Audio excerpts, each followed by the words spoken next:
Okay. Thank you, Annabella. Volunteers, why is Pokemon not accurate? Why is it inaccurate showing evolution? Now, fifth period, you're going to have to step it up. Third period usually talks a lot, so it's fun to record them. There we go. Good job.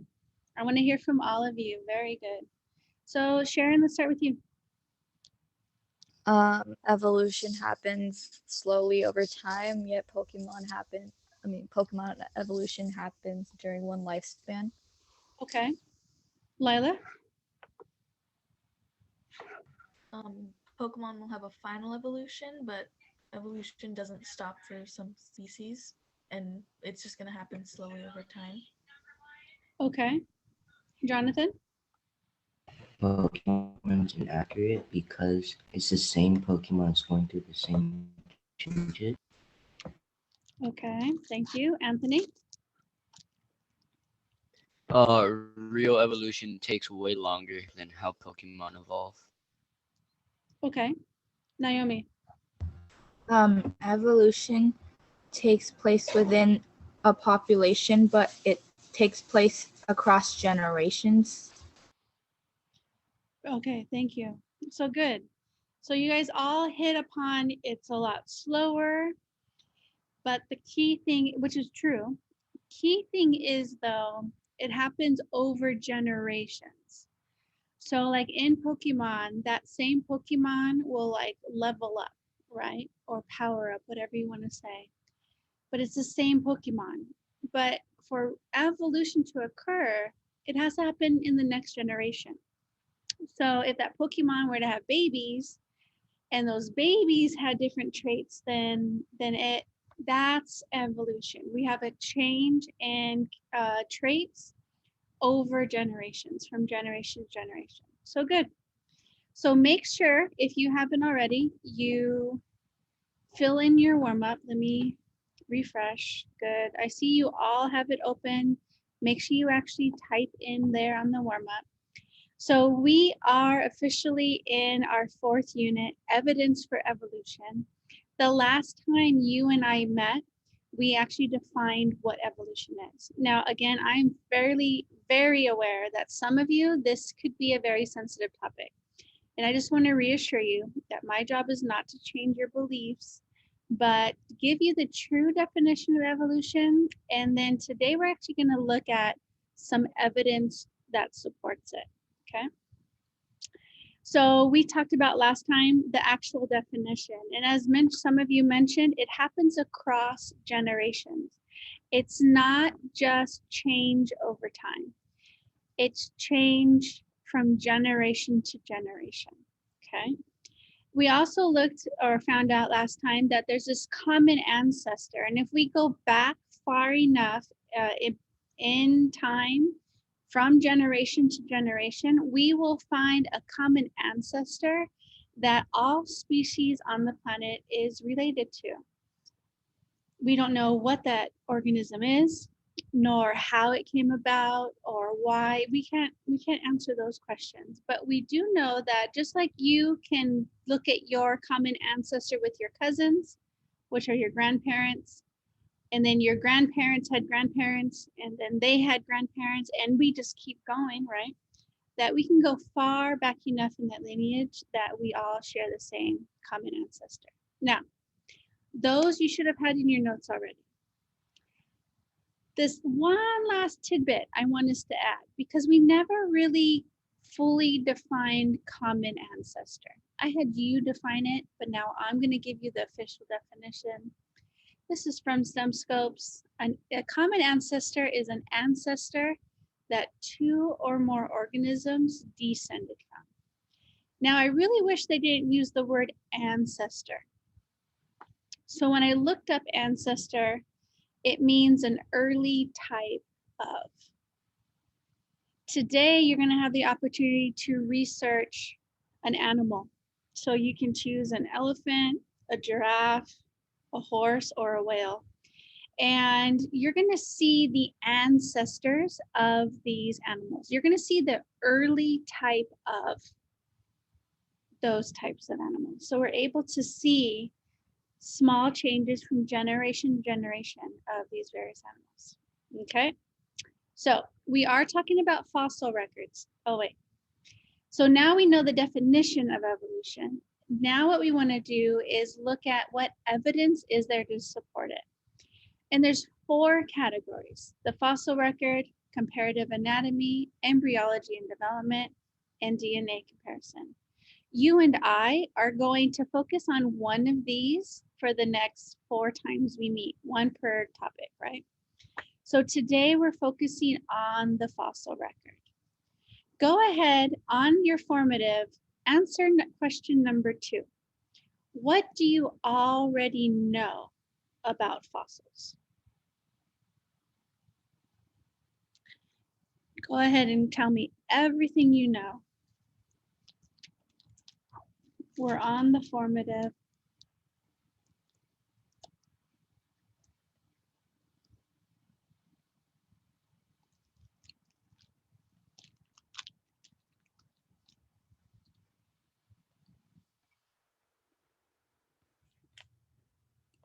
All right, I'm gonna give you one more moment.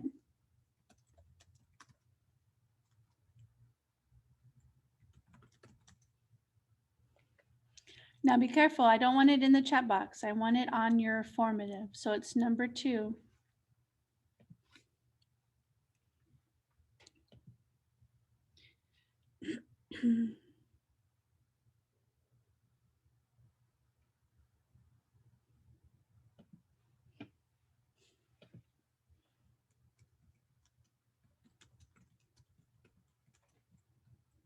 All right, let me refresh. By now you should have something written on that formative. So Elijah, we need you to catch up with us, please. And we're good. All right, volunteers, just give me one thing. I know some of you know a lot of stuff. Give me one thing you already know about fossils. All right, so now give me one thing. Fossils are the remains or traces of a once living creature. Thank you. Ahmed? Fossils can be found almost anywhere on Earth. Thank you. Sharon? They prove life existed before humans. Okay. Jocelyn? Fossils are preserved remains. Thank you. Alex? Fossils can tell about the early stages of a species. Okay. Anybody else? Naomi? Some sedimentary rocks have fossils in them. Good. So, let's see. We're good. So, you guys know a lot about fossils. I'm just going to do a quick, I have 2 short videos just to refresh your memory. And then you're going to get to research about a specific animal. Okay. So, I actually need to change how I'm sharing. Give me 1 second. There we go.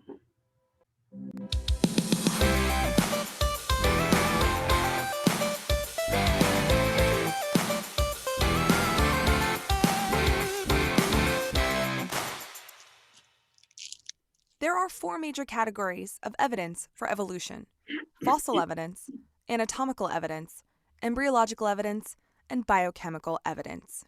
Let's look at fossil evidence first. Fossils are often used as evidence for evolution. They're the traces or remains of dead organisms that lived long ago. Sedimentary rock contains the most fossils and is formed from mud, sand, silt, and other fine particles. To make a fossil, first the animal needs to die and be quickly buried under the mud or silt so that no other critters will be able to break down the dead animal. Over time, the minerals in the mud and silt will replace the tissue of the animal and will later reveal a mold or cast of the long-dead organism. The law of superposition is that older layers are on the bottom and younger layers of rock are on top.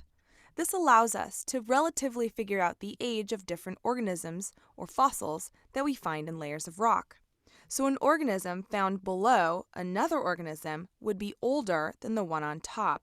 So letter Z is older than letter X in this case. Absolute dating places a numerical age range using radiometric dating, luminescence dating, dendrochronology, and amino acid dating. Some scientists prefer not to call it absolute, but chronometric or calendar dating instead, because the word absolute makes it sound much more certain and precise than it really is. It's still an estimation, like the relative dating of rocks based on the law of superposition, but it has a number to it. For example, in dendrochronology, scientists count the rings in a tree to estimate the number of years that have gone by. Differences in growth through the seasons create a ring, and it generally takes 1 year, but there can be some variation. All right, we're going to stop there because we don't need to learn about the other stuff yet. Then I have one more for you. And this is from STEM Scopes.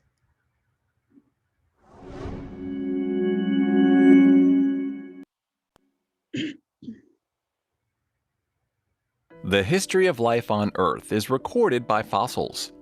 Fossils are the preserved parts of animals and plants. These are clues to the past, found in many thousands of layers of sedimentary rock. Fossils can tell the story of a specific type of environment. Anatomical structures found in fossils can show us the function of an organism in the environment, and fossilized tracks can show us the behavior of organisms. Within the fossil records, there are patterns that document the existence, diversity, extinction, and change of life forms throughout history. These patterns show the number and type of species on Earth that have changed over the years.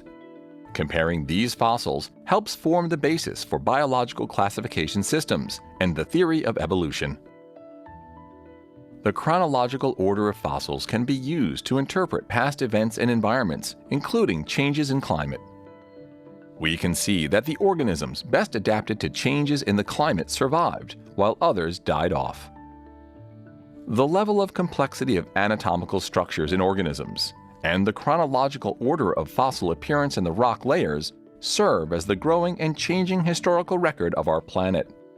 Through them, we can learn more and more about our past. All right, so just a brief review of fossil records and how they apply. Now, what we're going to end up doing is we're going to take our break right now. But when we get back from our break, you're going to actually be able to look at the fossil records of a specific animal. So let's take our break first. Get up, stretch, do whatever you need to do, and then we'll come back in 3 minutes. What we're going to end up doing now is working in pairs. I am going to send you in a breakout room, and we'll talk about remind ourselves of those expectations. But what you're going to end up doing is, first of all, you're going to be reading this passage that's there, and you are going to underline in red. So when I get here, there's those expectations. We'll go over those. But when you click, yours won't say edit background. Yours will say show your work. So you click show your work, and then you're going to underline in red 3 main points. So that's the first thing. Now, I do want you to take turns reading. I want you to read out loud together. Ooh, can I bold that? I messed something up. Here we go, bold it. There we go. Take turns reading. I don't know what I did. And then you will go to the next part. So you will choose either a horse, a whale, a giraffe, or elephant. So as a team, you get to pick one of these 4 animals, and you're going to answer the following questions about them. Work together as a team. The 2 of you can help each other out. You need to find an image, and I give you a hint in the formative. If you just say, ask Google the fossil record of horse or giraffe or whatever animal you picked, then a lot of information will come up for you. Okay. You do not have the entire class period. Okay. You will have the next 20 minutes to work together. All of my other classes, no problem. They got it done easy peasy. You only have 6 questions that you are answering about that animal and its fossil record. And I just want to remind you quickly that when you are in the breakout rooms, I don't have it here. When you are in the breakout rooms, that you are to be ready, respectful, and responsible. Now, ready means your camera is on. If you're lagging and you need it off, then your mic is on. You cannot be totally blacked out, okay? Be respectful and be responsible in those rooms. Make sure you work together and actually talk to each other, okay? So, any questions before I send you out? Okay.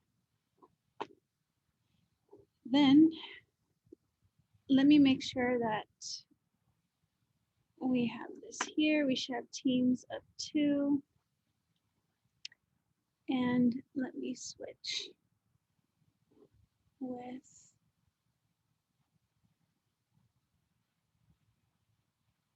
sure. All right, let me just scroll here real quick.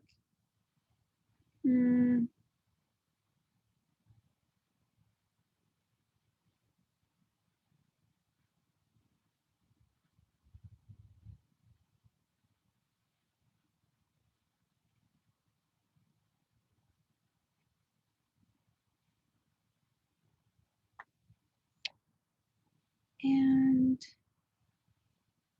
let's do this. Okay. First, read out loud. Take turns.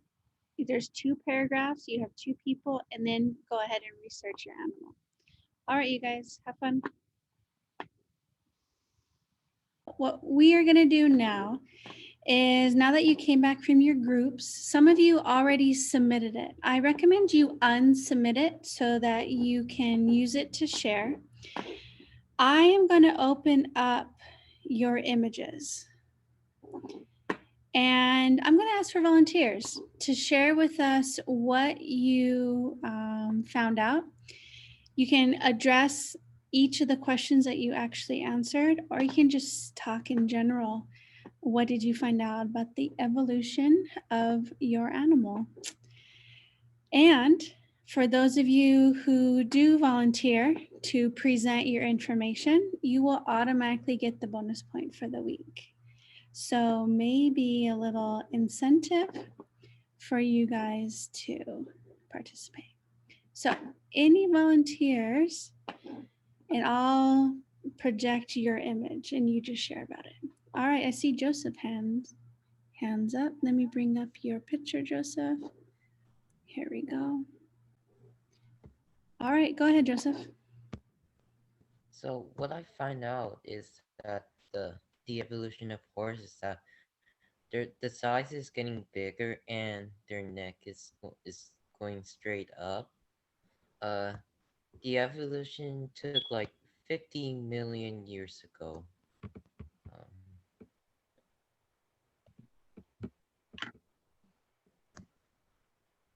And that's the only thing I know.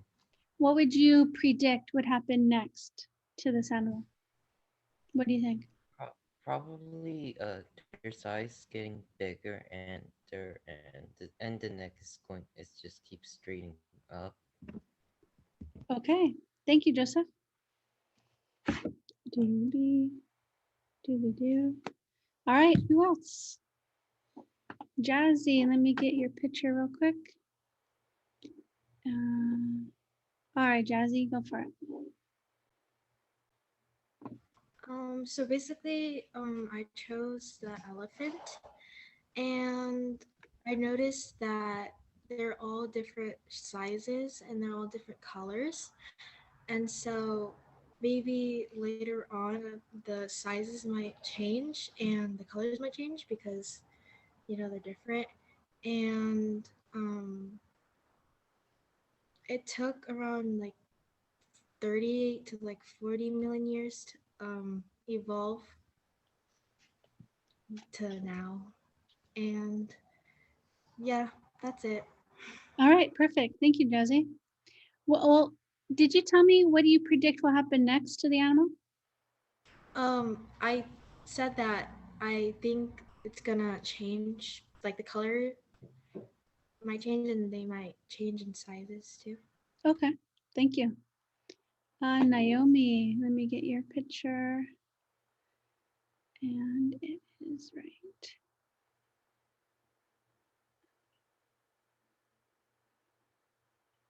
Hold on, Naomi. Where is it?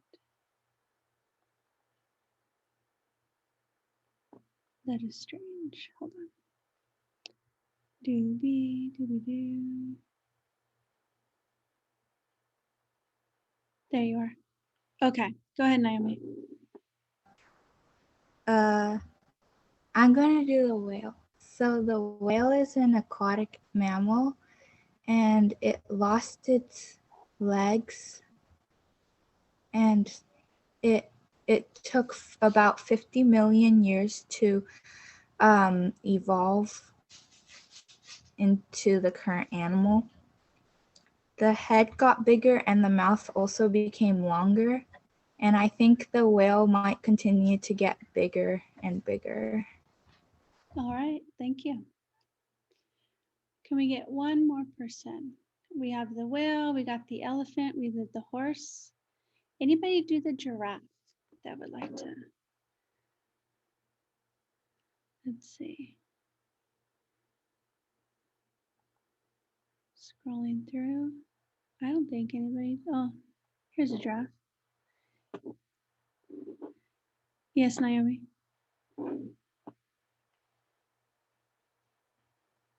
Did you want to talk about? Oh, you're putting your hand down. All right. This image is actually from Kristen. Don't mean to put you on the spot, but I did. Did you want to talk about it? Yeah, sure. Thank you. Giraffes, their neck got longer because other animals started eating their food they found on bushes and shrubs. It took like 20 to 25 million years for them to get to where they are now. And my prediction would be that their neck either gets longer to reach other types of trees, but that's it. Okay. Thank you very much, Kristen. Good job. So as you can see with all these different animals, I don't want you to think that because the leaves are up here that their neck automatically stretched out. That's not how it worked. Same thing with like the horses too, right?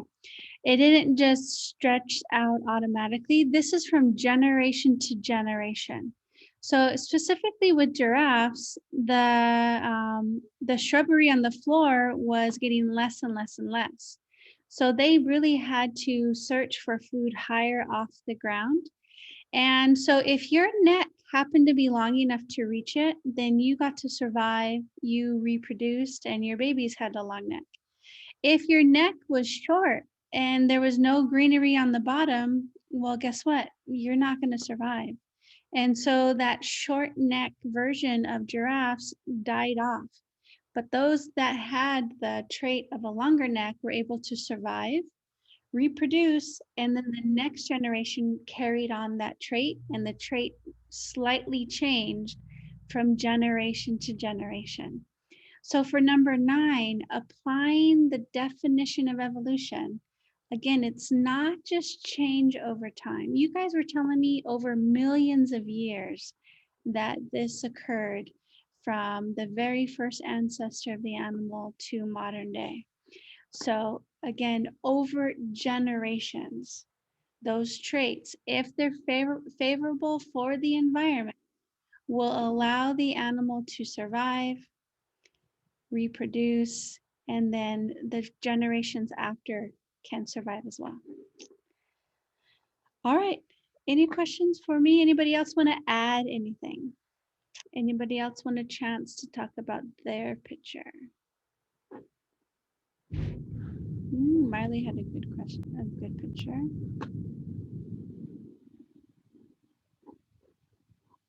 Okay, then I will go back over here. That's okay, Lila. So go ahead and submit your formative. If you haven't already, hit submit, assuming you finished everything. If you did not finish everything, and be careful, some of you are just putting in random stuff. I actually go through and look at your work, so you will not get full credit for just randomly putting stuff, okay? So you need to follow the directions, okay? If you haven't already, remember that STEM Scopes, there is a reading on there. It's called Fossil Record. And if you did not submit your digital notebook, make sure you do that as soon as possible. Okay? All right, questions for me?